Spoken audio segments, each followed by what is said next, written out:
Can you change who you are when it comes to money mindset? I think you can change who you are. And I know that you can because I've done it. I think back to who I was when I was 21, 22, or even 25, 26, 27. I'm now in my mid 30s, and it feels like that is a totally different person. Like, I don't even know that girl. I can't even believe I was that girl because it feels like a completely different person. I know it's the same me, right? But it's wild to me because I've evolved psychologically. And I think that the reason why my psychology was able to shift is because I really started to recognize certain things that were at play in my life that I maybe just wasn't so hyper aware of before. So one of them is I began to feel defensive and protective. And I never felt like that before about money. When I would get money, immediately I'd want to spend it. Right? I'd want to go buy something that I want, shoes, clothes, food. I want to go experience, the concert, go get movie tickets, go bowling. It was always get, give me. And that's what money was for me. It was just this transactional thing that would allow me to get goods and things that I wanted. Hey guys, and welcome to Money Talks News, the podcast. In this episode, we're talking about how the way you think can make you richer or poorer. We've all heard the stories. People win the lottery, then they lose it all. Or a millionaire who loses everything, then they rebuild their fortune seemingly overnight. And these are examples illustrating that financial success isn't just determined by your income and expenses, just like success as an athlete isn't all just about talent. A significant part of winning, physical or financial, comes from things like your attitude and beliefs. So today we're going to talk about how you can flip your mental script to unleash your potential. I'm Stacey Johnson. As usual, my co-host will be financial journalist Miranda Marquardt. Hello, Miranda. Hello, Stacey. I am ready to flip my mindset. That's a great and become attitude. A millionaire. I'm ready to become a millionaire. Listening in and sometimes contributing is our producer and novice investor, Aaron Freeman. Hello, Aaron. Hey, I'm in a thinking hole. I can't get out of it. Well, we're going to yank you out of it. Our guest today is Yaneli Espinal, the author of the book, Mind Your Money. Hello, Yaneli. Hi, everybody. Oh, I'm so excited to be here. Thanks for inviting me on. I'm so excited for you being here. Yaneli's going to help us figure out how to change your money mindset and position yourself for success. Before we start our podcast, remember, folks, this is never financial advice, so make sure you do your own research and consult your own experts before acting on anything you learn here. Okay, let's dive in. Yaneli, let's begin by you telling us how you happen to be our humble narrator today. What is it about you that makes you so interested in this topic? Well, I made every mistake in the book. That's what it is. Yeah, I grew up in a family that really didn't talk about money. We didn't have a lot of money. My parents, they're immigrants from Dominican Republic, so they never opened bank accounts. They didn't trust financial institutions, and they don't speak English, and they didn't have a lot of education. So, they did what they could with what they knew, which, was very limited. And so for me, I just didn't have a lot of exposure to conversations about money or watching anybody create a budget or, open bank accounts or have credit cards or debit cards. So when I got to college, I went ahead and opened my first student credit card and I maxed that thing out. I bought, everything I thought I needed and I wanted.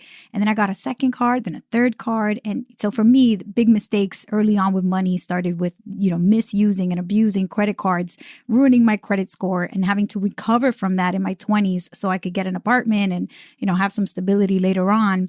And that, just kind of lit a fire in me that, hey, this is wrong. Why wasn't I taught anything about my credit score in school? Why wasn't I taught about managing credit and responsible borrowing, right? And so I just became very passionate about these topics, and I self-taught myself. I just read every book I could get, watched every video I could watch, listened to every podcast, and read every newsletter and blog. And so then I decided to create content and start sharing as a financial educator myself. So, by the way, did you read Life or Debt? I did not read Life or Debt. I read Your Money or Your Life. I wrote that book. Okay. Oh, so I got to read it. Life or Debt. I'm adding it to my list. No, tell me though, what does your money mindset have to do with anything? Because, the story you just told, I've been doing personal finance for 40 years.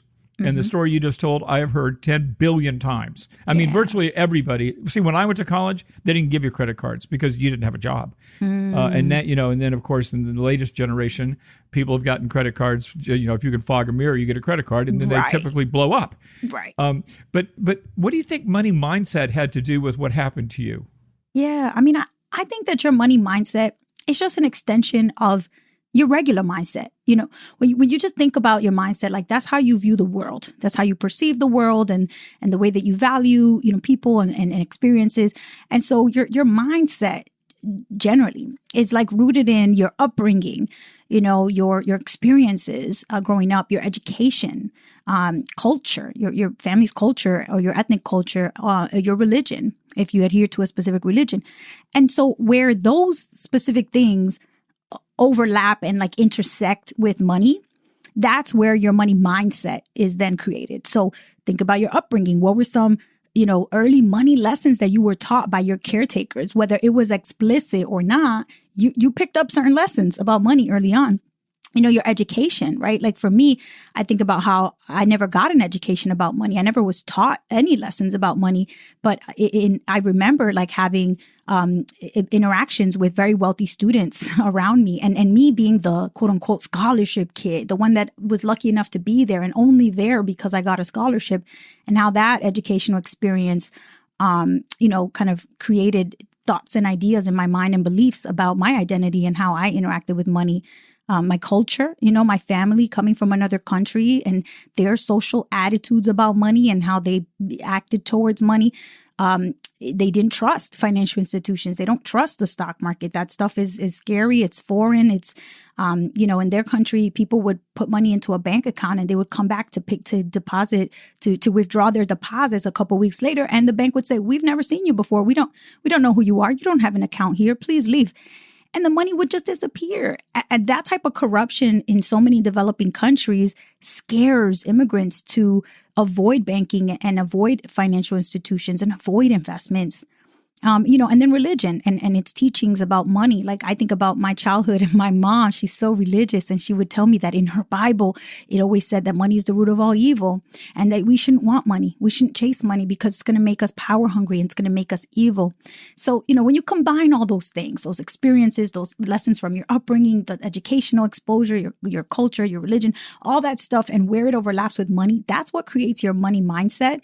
And for me, it's basically it's your operating manual for how you approach money, and every little behavior and every little choice and every thought that you have related to money is rooted in those things that create your money mindset, which is the foundation for everything that you do and believe and do in terms of your behavior with your money.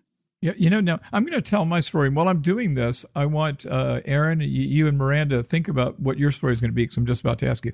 But when I was young, my dad grew up in the Depression, so dirt poor, had to leave home because there was too many mouths to feed, that kind of thing, just terrible. Mm-hmm. And so I grew up with an attitude. My dad's attitude was, if you got money, you stole it, you cheated somebody. He would regard rich people with a sneer. Mm-hmm. Oh, of course, so and so is rich. They're on the board they're on the county board of directors, so they know when the freeway's coming through, and they, if you were rich, you did something that wasn't nice to get there. Right. That was his attitude. Right. And also I remember you said religion. I remember this expression: it's easier for a camel to pass through the eye of a needle than for a rich man to gain entrance to the kingdom of God. Yeah, the common expression. And then these things are in religion. And so how do we, this is just, as you grow up, and I became successful relatively early, not hugely successful, but I made good money as a stockbroker when I was 25 years old. And it was hard. I would always think that I was sitting in this corner office, which I actually wasn't at 25, more like 35. But anyway, I would think somebody's about to discover that I cheated to get here. They're about to walk in here and I'm going to be pushing a shopping cart by the end of the day. I mean, I was just always sure that I didn't deserve the success that I'd achieved. So what about you, Miranda? Did you have what was your background and what was your money attitude and where did it come from? Yeah, I had a very middle-class suburban upbringing. And so, it was really a lot about the idea of, that there's this one path to just middle-class success, right? This idea that you're going to go to college, you're going to get good grades, and then you're going to have a job and you're going to work this real job for 30 years and then you're going to retire. And when you've done everything right, then you'll have this level of comfort and success.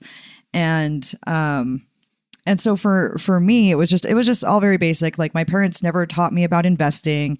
They taught me about like, oh, make sure you're saving, make sure that you're careful about credit cards. And so they taught me like those kind of basic things. Yeah. But I also grew up in a religion that looked at prosperity as God's blessings. And so it was like, okay, so if you do everything you're supposed to do what you're supposed to do, and do right by God, pay your tithing, do those things, then you'll have a comfortable middle-class lifestyle. And so that was the dream, to have a comfortable middle-class lifestyle as a stay-at-home mom, maybe doing some part-time work from home, but nothing like the life I live now. So, And so for me, moving away from like the path of the supposed to do's was really, for me, what it was breaking out of this idea that I had to live a certain way, follow a certain path, and then and moving forward and doing the freelance thing, learning how to invest, all of that kind of thing.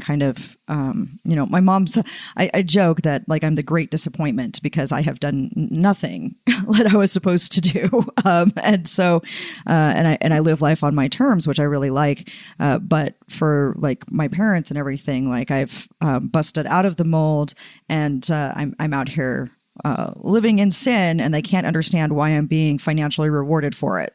So it's kind of an interesting way to look at it, really. It is. Definitely. How about you, Aaron? I came from a worker family. I know my grandfather back in the day bought all our land on pennies on the dollar. But even then, all that land that we bought was just land you lived on. I mean, nobody in my family thought about how can we convert this into wealth. And when I grew up, I was very poor. My parents were poor. And over time, I think by the time I was in high school, my father eventually became an engineer for Corning. And even then, I distinctly remember as a kid, my father, being coaxed by his coworkers to get into the 401k. And I can remember him going, I got to learn about this thing. I don't even know anything about it. It scares me, the stock market. And I think the idea of learning about money was never in my family. So I grew up very illiterate in that realm, and that followed me through my 20s and 30s. And it wasn't until I met Stacy Johnson started working for him that Aaron and I have been working together for a very long time. We're also very good friends. Yeah, until light bulbs start going on about what I should be doing. Lucky Aaron. Well, my dad also, of course, hated the stock market because, the Depression and everything like that. And so he was just very suspicious of anything. And you know what else he would do? I would say, I wanted to be rich when I was a kid, and I still do now. I mean, this was a driving force in my life, maybe because of insecurity, but that's a whole nother podcast. Anyway, my dad would say, I'm just happy I can feed this family. We don't need fancy cars. I grew up with not enough to eat. Being able to just get by and being able to put you and your sister through school is a major but he was like he was mad about it. You know what I mean? Yeah. It was weird. It gave me a kind of guilt, which I still deal with today. I still remind myself today I deserve the things that I have. I've worked hard for them. Yes, that's so important. But let me ask you this though. Let me kind of come back to where we started. Mm-hmm. How do these attitudes that we all were brought up with, how can they hold us back? What specifically happens? Like what happens when you have these kinds of attitudes where the scarcity attitude, how does that affect you in a negative way? Yeah, I mean it's extremely negative, and it's interesting because I studied education. I became a teacher, and I remember learning in some of my early development and child psychology classes that kids here know 18 times more per day than they hear yes. So they say, Mommy, can I do that? No, Mom, Dad, can I get that? No. And maybe, once every 18 no's, you'll get a yes. So that is sort of akin to what I experience with money, and what I think a lot of us experience with money is just this overwhelmingly negative narrative where even just the expressions that we think about money, right? Like burns a hole in your pocket, break the bank, fool and his money soon parted. Money's the root of all evil, I mentioned earlier, right? And, there's so many expressions and idioms. It's just like this woven fabric in our cultural narrative that money is bad and talking about money is bad. And so what that does is it creates this avoidance for most people, where it's psychological. It's like this crutch. It's like, I am not going to face it because I'm afraid of it. And I've been taught explicitly that it's a taboo and that it's bad and negative and harmful and hurtful and disrespectful. And so why would I want to participate in that? So even though, you might be struggling paycheck to paycheck, maybe don't have a real clear picture of your finances, but you still won't sit down to create a budget. You still won't, ask questions about what the heck is inside of your 401k. You keep putting it off. You keep thinking, it'll eventually work itself out, or I'll eventually figure it out when I absolutely have to, or when it's more pertinent or relevant to me. And that is the worst thing we can do, because keep continuing to kick that can down the road, continuing to push it to the future, to the future, to the future. I talk about this in my book in the second chapter, where I say future you is current you. We separate ourselves from our future self. We pretend it's a different person, and we treat that person like a total stranger. We're so nasty to that person. We're just like, whatever, I'll figure it out in the future. Oh, I have debt. My future, she'll figure it out. When I get more money, I'll pay it back. When I get a raise, I'll pay it back. When I get a better job, I'll figure it out.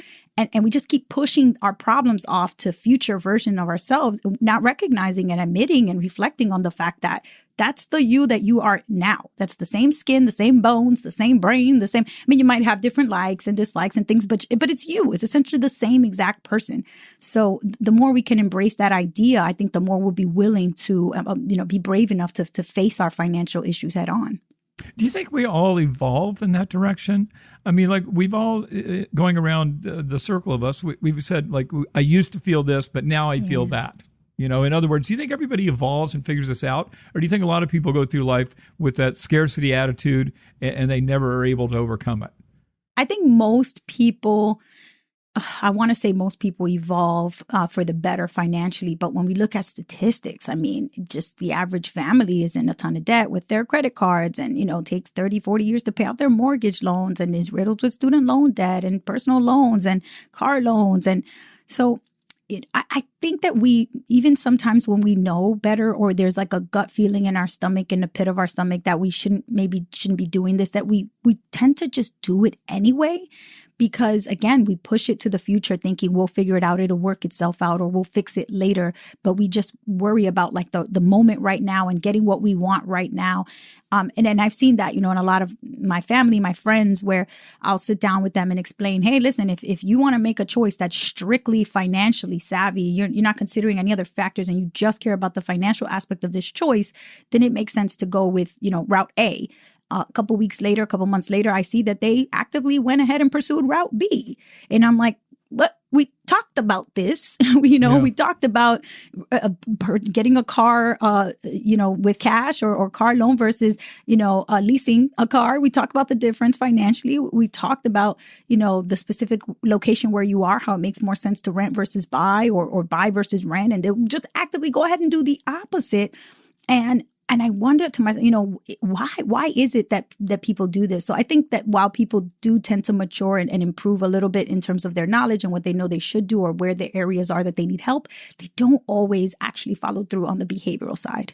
This is a great place to stop, because we need to take a break. But also, this is the dividing point in our show, because what we've done the first part is we described what money attitude is and how it can be holding you back. What we're going to do in the second part after this short break is we're going to talk about how to change your money mindset, or even if you can. And so that people can come out of this, and everyone who's listening to this podcast is going to be super rich and successful after we explain that. But let's take a really quick break first, and in the meantime, Yaneli can figure out how she's going to fulfill the promise I just made.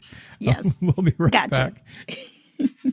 Okay, guys, we are back. And remember too, before we start again, if you appreciate what we do something for us. Share this show with your friends and family on your favorite social platforms, and subscribe to our podcast. Subscribing to our podcast takes you 2 seconds, but it makes us feel so much better. Please take a second to do that.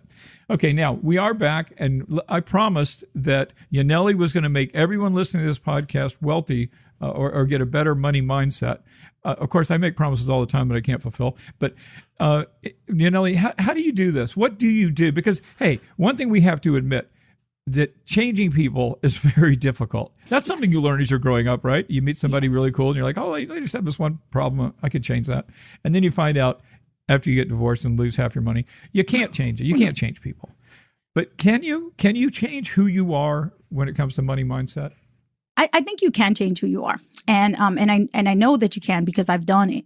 I think back to who I was when I was 21, 22, or even 25, 26, 27. I'm now in my mid 30s, and it feels like that is a totally different person. Like, I don't even know that girl. I can't even believe I was that girl because it feels like a completely different person. I know it's the same me, right? But it's wild to me because I've evolved psychologically. And I think that the reason why my psychology was able to shift is because I really started to recognize certain things that were at play in my life that I maybe just wasn't so hyper aware of before. So one of them is I began to feel defensive and protective. And I never felt like that before about money. When I would get money, immediately I'd want to spend it. Right? I'd want to go buy something that I want, shoes, clothes, food. I want to go experience, the concert, go get movie tickets, go bowling. It was always give me. And that's what money was for me. It was just this transactional thing that would allow me to get goods and things that I wanted. But when I started to shift the way that I perceive money, the way that I think about money, now I view money as a tool that allows me to create the life that I want and to buy back my time freedom, to be able to have Thursday afternoon at 1:24 p.m. Eastern time, I'm sitting here doing this podcast recording rather than, being at a desk somewhere, right? Because I can create the lifestyle that I want to live if I control my money and I don't rely on someone else paying me and rely on that, specific, type of specific paycheck or income to be able to live and sustain myself. So I think that the way that I changed my psychology was by thinking about how easily we are manipulated. And this was really from me studying behavioral economics. That's, really just the psychology of money, the choices that you make with your money. And one of the biggest things I got was that we are not in control of our choices all the time. We are constantly being manipulated. And we fall so easily prey to this manipulation, herd mentality, the beehive kind of mentality where everybody's just kind of in a hive doing exactly what everyone else around us is doing. We never pause to think independently or to challenge what the hive is doing, or if that makes sense for us personally, given our preferences, our specific situation, and the specifics of our lived experience. So once I started to recognize that, I think it really started to help me include some of the hacks for changing your mindset, specifically that I've pulled from behavioral economics and behavioral science research. Cool. Now, that makes total sense, Janelle. What you said makes total sense for you. But imagine this. Okay, I'm listening to this podcast. I'm a person who's getting by, but I really want to improve. I want to be in a better place. Can you give me specific steps? What's step one? What should I do to improve my attitude to bring more money and success into my life? Step one. Yeah. So step one is assess what your money looks like right now. I got to admit to you, I recognize that I had a problem with my credit cards, but I couldn't tell you specifics. I had to pull up, I think I did 90 days. So 3 different monthly statements from my credit cards. And I pulled out a couple different highlighters, a blue highlighter, green highlighter, yellow highlighter, pink highlighter. And I just went through and I categorized. So every time I bought food, it was green. Every time that I spent on clothes and shoes, it was blue. Every time that, I did something entertainment, I put that in green. And so I would go through and highlight like all of the different things. And then I started to see the patterns of my spending. And I was like, wait, why am I spending? Why is everything yellow? Or like, why is all this green? It didn't make sense to me because I wasn't even aware of what my spending habits were or where my, what some people call it like, the holes in your bucket, right? Like you're pouring water into a bucket, there's holes in your bucket because you're trying to fill it up and you're never going to be able to fill it up because of those gaps. And that's kind of what happens with your budget. You have all these leaks, right? Because you're not aware of these areas where you're not being conscious about your spending. So I would say that's the first thing. You have to be the one who's super conscious of your spending. I wrote in my book that Google and Facebook and Instagram, all these companies, all these tech companies, they will do anything to get our data. All they care about is big data. They just want data. They want to know what you're looking at, what you're scrolling through, what ads you watch, which ones you consider buying and didn't buy, which ones you actually bought, everything about you, right? Because that information is so precious because they can be conscious about what you like, what you do with your money, and how can they use that to manipulate you to spend even further especially on a day where you woke up and said, I'm not going to spend any money today. They find a way to convince us to buy the thing. And so we have to be better equipped than these giant tech companies at knowing the data. We have to know where we spend, why we spend that way, how much we spend. And if we don't know that, then there's no way you can't change something if you haven't tracked it. You can't manage something that you haven't measured. Excellent. Excellent advice. So the first thing we want to do is we want to figure out exactly where we are, and then maybe why we're there. Is that accurate? Why Definitely. are we spending the money that we're spending? But first we have to examine where it's going. Then we figure out why we're doing it. Is that right? Absolutely. I think the why matters so much because, you know, for me, it was very mindless. I don't think I had a real why. I think it was honestly just boredom if I had to give it a specific reason. I was in my early 20s. I was a teacher. I would leave the school building and, you know, on my way to the bus station, I would stop and buy something, you know, a Snickers bar, a granola bar, a yogurt, a lotion, a candle, a body spray, a chapstick, a lip gloss, anything, literally anything. And I wasn't even aware of all these little expenses. It was like death by 1,000 cuts. Like when I finally pulled up my credit card and was like, what the heck did I spend $40 at CVS buying? Like, what was that? Mm-hmm. And that's when I started to really realize my why. It wasn't even a real significant or real reason. It was just I was in a bad habit, and in order to stop myself, I completely cut myself off. So I didn't walk out of my home with any cash, with my debit card or my credit card, nothing. I just had my bus pass, my train pass, my laptop, my books that I needed for school. I packed my lunch, packed the snack, got a water bottle, and that was it. I had my keys to get in and out of my house, but that was it. If I was stranded somewhere, I could get on the subway or get on the bus and go back home. I lived in New York City at the time, so this worked out for me with my Metro Pass, but I didn't have money on me. And I still one day walked into a store and tried to buy something. I put all the stuff on the counter. And when I went to go pay, I was like, oh, snap. I do not have a way to pay this lady. Because I had to trick myself. I had to force myself to go cold turkey because I had such a problem of being just a ridiculous shopaholic, spendaholic with no real reason. And this actually reminds me a little bit of you, Miranda, when not the shopaholic part, but the part about how where you assess your life and what you want it to look like, right? Isn't that kind of what Yaneli's talking about too? And I've heard you say the exact same thing too. Of course, we all have in personal finances to assess where you are first, but then you also have talked about what did you want from life and how this tracking your expenses can help you achieve it. I don't know if I'm saying that right, but you tell me. Yeah, for sure. Yeah, that's one of the things. It's one of the things that really opened my eyes and helped me shift my money mindset was when I was like, why can't I travel as much as I want? Why don't I have enough money to travel? And then I'm looking around going, oh, it's because I have all of these like useless knickknacks that I just randomly buy for no apparent reason and things that don't matter to me. And so by taking this mindset shift and saying, okay, well, like money is a tool. Stop thinking of money as the end itself, right? We talk about like, okay, yeah, we need money to like buy survival things and everything else. And we're always talking about, oh, we got to save for retirement. We got to pile this money up.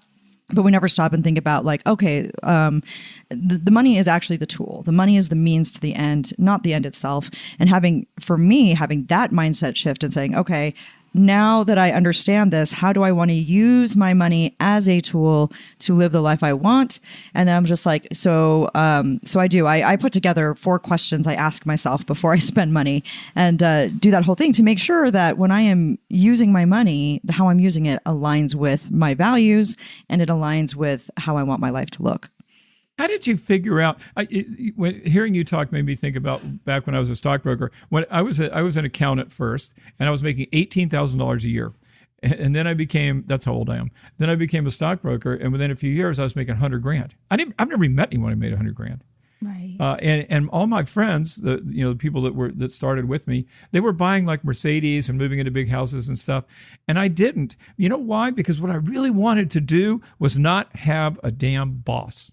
I thought that the morals and ethics in the brokerage business were horrible, and I didn't want to. It was getting harder and harder for me to shave every day. Looking in the mirror, and so I wasn't getting any. I was getting joy out of the money, but I wasn't getting joy out of the job.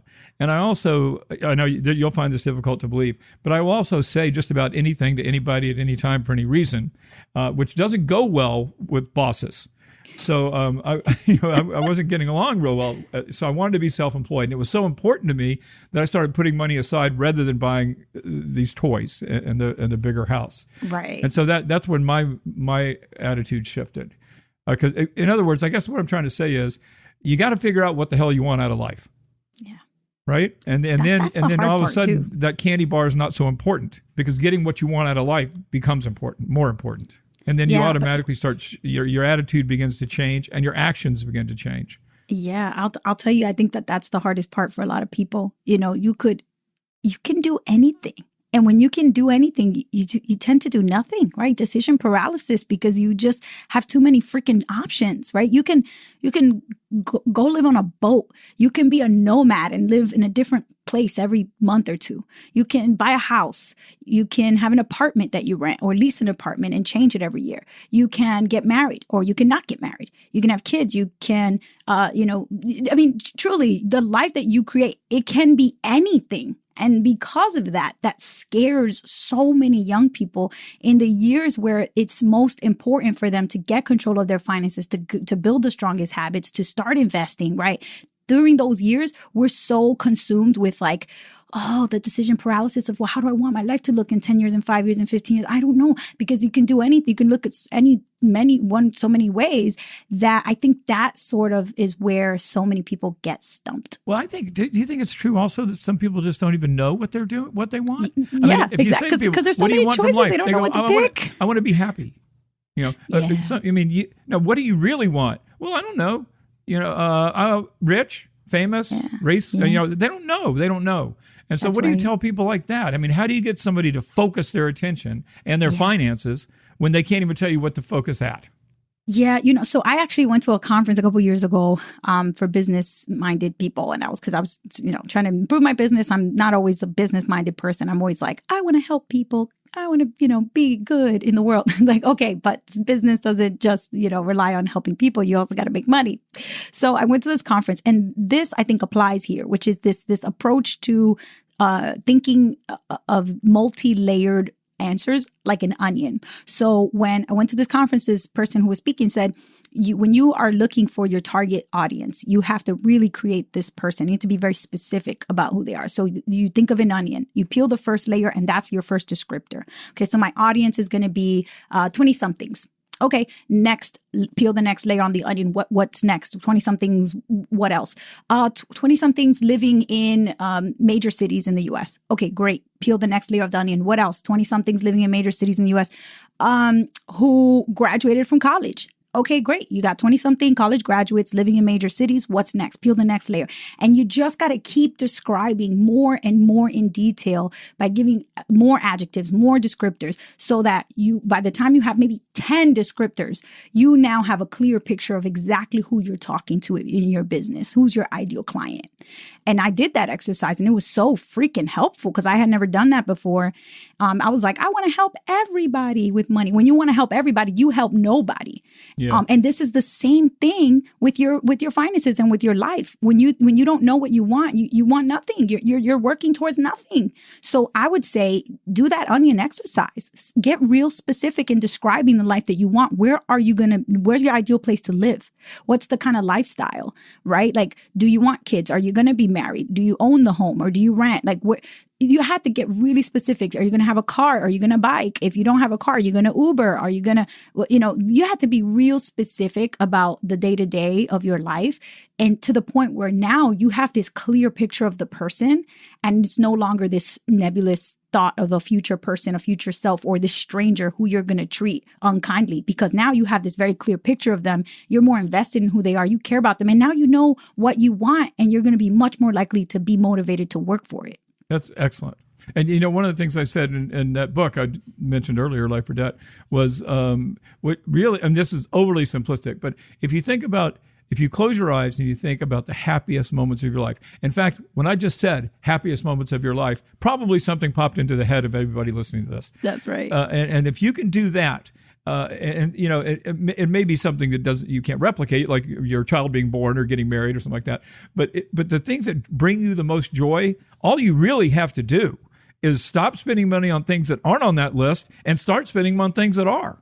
And then you're going to be a happier person. Again, a simplistic way of looking at it, but something you can also do to try to figure out who you are, and because you don't have to be like anybody else. Like you said, you don't have to live in a house. You don't have to, you can move around. You could be anything and go anywhere. That's right. But you have to know what that is. So think about who you are and where you want to be, and realize too that can change. One of the reasons I live in Fort Lauderdale, Florida, is because I came down to Florida from Ohio because I always want to live by the water, which I still enjoy, but I wanted to sail around the world. And I don't want to do that anymore. I still like boating, but I don't want to, the thought of sailing around the world seems kind of not appealing to me anymore. So you can change who you are, who you want to be, but you got to start somewhere. Yeah. And you should change it, because the reality is you're going to meet new people and have new goals and experience new things. And it's basically your brain is like a computer, and the computer can't put any outputs out there into the ether, into the universe, into the world, unless it has inputs, unless code has been programmed into the computer. Now, when new code gets inputted into the computer, it's got different outputs, right? Yeah. The same thing happens to your brain. You go through life, you see new things, new places, you get new thoughts, new experiences, you meet new people, and all that's new data, new code going into the computer. Your output's going to be different. You're not going to want the same outputs, the same outcomes that you wanted before. And I used to be scared of that. I used to be scared of changing. And I think growing up in an environment, inner city, urban, like I think it was used against us a lot. Like bullies would say that to us, like, oh, you changed, you're a sellout, like you're different now. And almost as if that's a bad thing. And it took me a long time to let go of that mentality and recognize that changing and improving is beautiful. It's great. It's better. It's what we should aspire to. We shouldn't aspire to be the same that we were 10 years ago. That's horrible, right? No growth, no change, no progress. And that to me, I think also was a shift with my money, because I was like, if I don't change something drastically right now, then you're going to fast forward into my life and I'm going to be 55 with the same struggles that I'm dealing with, having no idea what I'm spending money on, with all these budget leaks and no real solutions, only the same problems. There's one money mindset that we didn't touch on, though. What's that? And we talked a lot about people getting a money mindset to change their finances and be more well off. But what happens to those of us when, I think during this economic time, it's happening quite a bit to a lot of people, is that you've built a little stockpile, but now you're afraid to make any moves because you need to go further. You need to build up more retirement. You've got to where you got to with a better money mindset. But now everything is going on. You're fearful of making any moves because you're worried of losing it all. I don't know. Well, actually, Yaneli, you're the expert. How would you answer that? Yeah, I mean, I think that's a natural thing. It's loss aversion. You work so hard to create, the plan and then to execute the plan, and you've succeeded, and now you're like hoarding this money. And I see that a lot actually in the FIRE movement, in the FIRE community. Financial independence, retire early folks tend to, be sitting on these giant piles of money, and then they're like living super frugally and minimally. And I'm like, you can enjoy some of that money too. You can do more, but sometimes I think tend to be a little afraid to overspend or to run out or to be off track. And so I think for me that the key there is to figure out what is it that you are comfortable risking and what is it that you're not.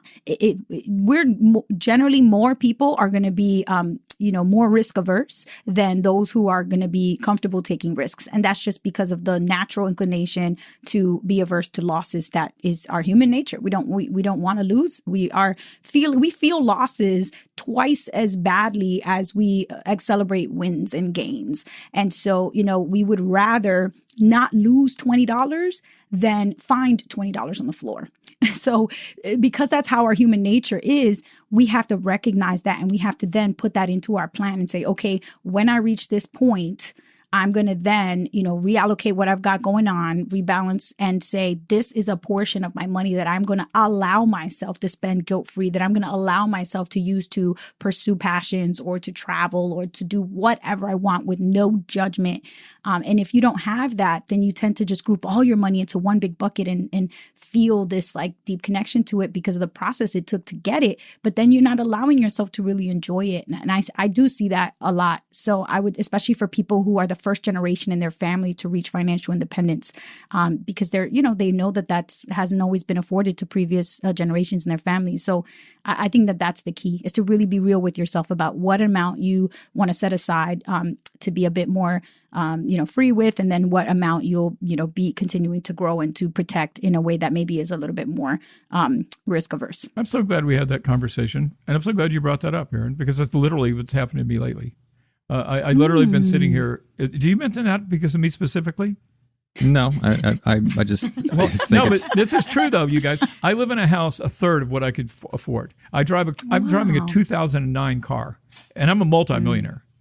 And just the other day, but like Aaron said, I'm afraid. I'm not afraid, like consciously afraid of losing money. I've been managing it my whole life, but I'm not really afraid of spending money. But it's part of it is like it just doesn't matter as much to me anymore. I mean, I used to dream about having a Ferrari. I could literally go buy a Ferrari for cash right now, but I don't care about a Ferrari anymore. You don't want that, right? But what I also don't want to do is work my whole life to make millions of dollars and die with it all, because I don't even have kids.